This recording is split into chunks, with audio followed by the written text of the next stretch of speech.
कई साल पहले दुनिया आज हमें पता है यहाँ से बहुत अलग थी। यह एक समय था जब लोग एक दूसरे के प्रति अच्छाई और बुराई को भूल गए थे। बजाय इसके वे गरीब और अधम बनने का चुनाव करते थे, दुनिया को ऐसे अंधकार और नफरत की ओर जाते हुए।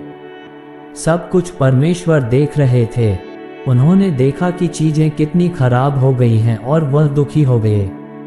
लेकिन इस सब के बीच एक आदमी था जो अलग था। उसका नाम नूह था। नूह अन्यों की तरह नहीं था, वह दयालु था। उसने अपने परिवार की देखभाल की और हमेशा सही करने का प्रयास किया। उसकी भलाई के कारण भगवान ने उसे ध्यान में रखा। एक दिन भगवान ने नूह से बात की। उन्होंने नूह को बड़ी बाढ़ से दुनिया को नष्ट करने की बड़ी योजना के बारे में बताया। लेकिन क्योंकि नूह अच्छा था, भगवान ने उसे और उसके परिवार को सुरक्षित रखना चाहा।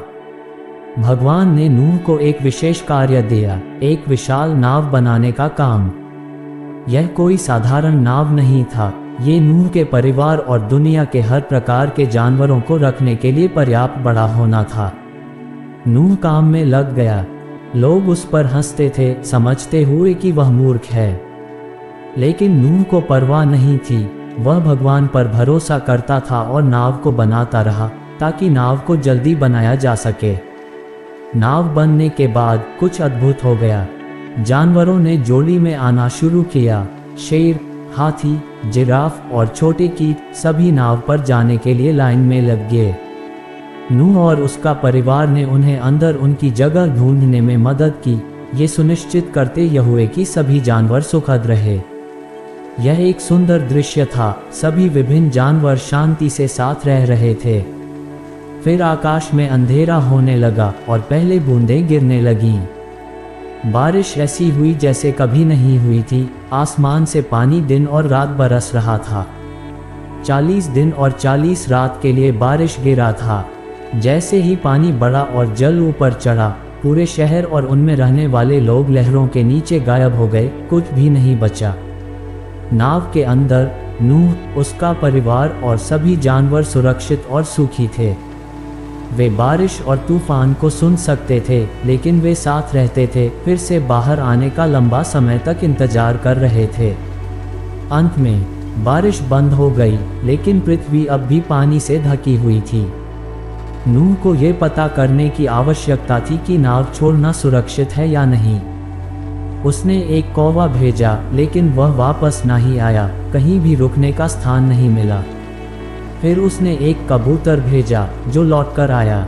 नूह ने थोड़ा और प्रतीक्षा की और फिर से एक कबूतर को भेजा। इस बार यह एक जैतून की पत्ती लाया, जिसका मतलब था कि पानी जमीन पर कम हो रहा था और जीवन फिर से उग रहा था। जल्द ही नाव पहाड़ी के शिखर पर रुक गई। नूह उसके परिवार के साथ और सभी जानवरों के साथ नाव के दरवाजे खोले और नीचे जमीन के ऊपर खड़े हो गए। वे अपने पैरों को फैलाकर गहरी सांस लिए। दुनिया साफ और नई दिखाई दी, जैसे एक खाली पन्ना जो कहानियों से भरने के लिए प्रतीक्षा कर रहा था। फूल खिलने लगे और पेड़ फिर से ऊंचे और हरे भरे होने लगे। जब नूह और उसका परिवार नए धरती पर खड़े हुए, तो भगवान ने फिर से नूह से बात की। उन्होंने एक विशेष वादा किया। भगवान ने वादा किया कि वे कभी फिर इस तरह दुनिया का विनाश नहीं करेंगे। और इस वादे के प्रतीक के रूप में उन्होंने आसमान में इंद्रधनुष प्रकट किया।